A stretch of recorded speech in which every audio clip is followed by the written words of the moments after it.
For Manchester City, it's all about now trying to bring in reinforcements between now and the end of the transfer window to try and get that push very much back on track into a top 4 place. And Jules, we talked about it. It looks very close to being done now, doesn't it? Marmoush making that move from the Bundesliga to the Premier League. I suppose the question that City fans will want answered is, where is he going to play? Is he going to be 2 up top with Haaland?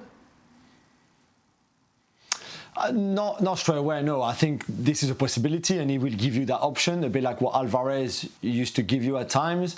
And we've seen Marmoush this season in the front 2 at Frankfurt with Ekitike, who's a very different player to Haaland to play with. Ekitike plays with you. Haaland plays next to you, pretty much. This is what it will be. Haaland doesn't link up with anybody, really. Whereas Ekitike is that kind of player. So him and Marmoush just made the perfect partnership. For Haaland and Marmoush, it won't be the same. But this is a possibility. Great. Marmoush on his own up front can do it. He's very quick. He's smart. He runs the channel well. He makes good movement. That could work. It would need a bit of time to adapt, but that could work because, again, he's much better with another forward next to him. And he can play wide. It's still a lot of money for somebody who doesn't seem to be straight of a fit in a way, but they need bodies, they need covers. Haaland can't play every single minute like he's been doing. Even some of the wide players haven't been good enough this season. So Marmoush can do a bit of all of that. And I guess it's quite exciting considering he's currently the best player in the Bundesliga. To come over to the Premier League and see how he does in our league would be quite interesting. I have a lot of his goals that I've seen him score for Frankfurt have been coming off the wider area, making the runs from outside to inside. He is very quick, and at times City have struggled in those areas. Savinho's been a bit better recently, but Doku's inconsistent. Grealish has been out of form. Foden has been out of form. Whoever's played sort of right and left, it's been an area where they've struggled in now. They have a lot to choose from here. The one thing that I would say is there is not one player in there that's going to do me a defensive job. Right. Really. So we're talking about goals, right? And when we're thinking about, and I know Man City are going to try and be busy in this transfer window and next, but when we're talking about City, yes, you're adding a goal threat, but man, we saw it. If you watched the Brentford game the other night, they are giving teams. They are very open in the middle of the park. They are very weak at times at the back. So there are multiple areas of this we're talking about City side that need to be addressed. A couple of defenders that they've been chasing. We'll get the latest on that with Jules. Just a word from you on Marmoush, Stevie? I'm not sure where he fits in. I'm really not, because, you know, Craig's talking about the goals that he's scored. He's drifted from the middle to the left-hand side. That's a different ball game than what Man City do, where you stand on the wide area. Right. That's a completely different scenario. And he's certainly not starting ahead of Haaland.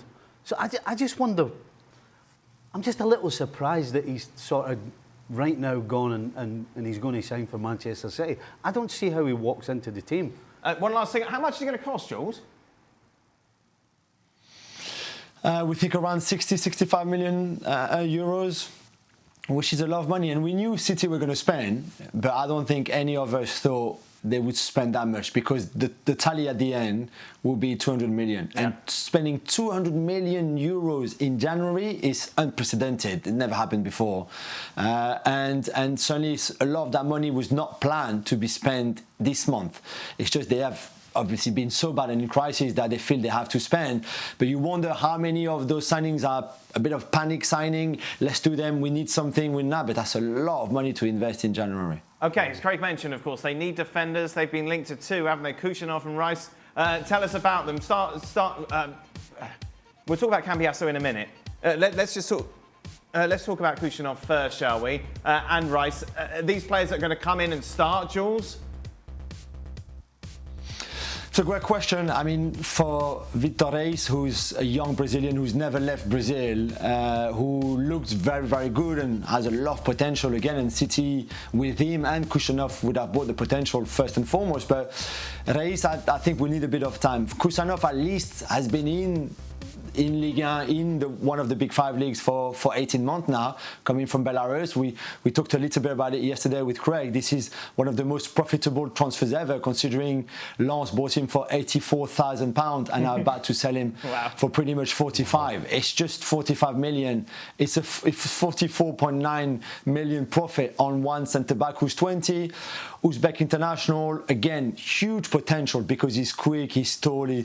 He's the only player in the big 5 leagues to have won 80% of his ground duels, more than 80% of his aerial duels, and as well has more than 80% pass accuracy. So he can play, he's very strong, good luck to try to beat him or dribble past him. However, he's only played 30 games in France. Wow. This is nothing, he's a baby. So I don't know when he'll be ready, but I think at City they're hoping that he can be ready pretty quickly. Okay, and also, of course, inevitably, City needs someone to come into that midfield with legs to replace Rodri. Cambiaso, of course, a man who has been linked to a move, Jules. This would be quite something if Manchester City can get this done. Yeah, although he's not at all like Rodri, Dan, he's a right back or can play left back. That's sorry. No, that was the old Cambiaso, you know, the one from Inter Milan and then of Leicester that won the title. But this one is made when he plays a wing back with Italy and Di Marco is on the other side of left wing. They're probably the best pair of wing back / fullback, if you want, in Europe to play for the country. He's been very good with Juventus. He's got 2 feet, right foot, left foot, very good crosser of the ball, very smart, full of energy, a lot of intensity. So yes, there's a lot of things that Cambiaso has that City are lacking this season, no doubt. Is again another 65 million pound player.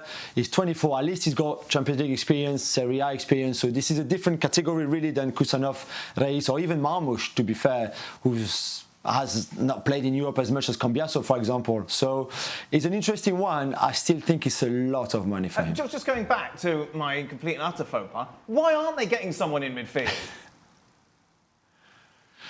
That is a great question. I think they're still looking. I think they tried to be Mendy, who didn't want to leave in January anyway. And Real Sociedad were not going to let him leave in January. And now we know there's other clubs like Arsenal who are maybe a bit of ahead in their own negotiation with the player for next season. But it would baffle me. Really, I find it baffling that if they spend £200 million in January and don't sign a number 6, this is ridiculous. Well, I hope for them they do. Well, I think the only reason can be is that they're going to swallow it to the summer, knowing that Rodri's going to be back, and they don't want to buy a player that's going to be maybe the next Calvin Phillips. Right. But it's a big void for another 4 or 5 months, and it's questionable whether they can get through that period. But that's the only thing I can think of, that they don't want to spend money there, knowing that Rodri will be back, fully fit and ready to go next season. It's really unlike them, though, isn't it? Well, it's panic time. Well, it is, but how do you get yourself? How does a club that's been so well run for so long get in a position where they need players defensively in the middle of the park and up front? How do you fall into that hole? Just the signings you've made recently haven't been good enough. It seems crazy that the way that Man City's been run from when they took over to now has been just so. It's just been almost perfect, and yet all of a sudden it seems like they've fallen off the edge of the cliff in terms of organisation.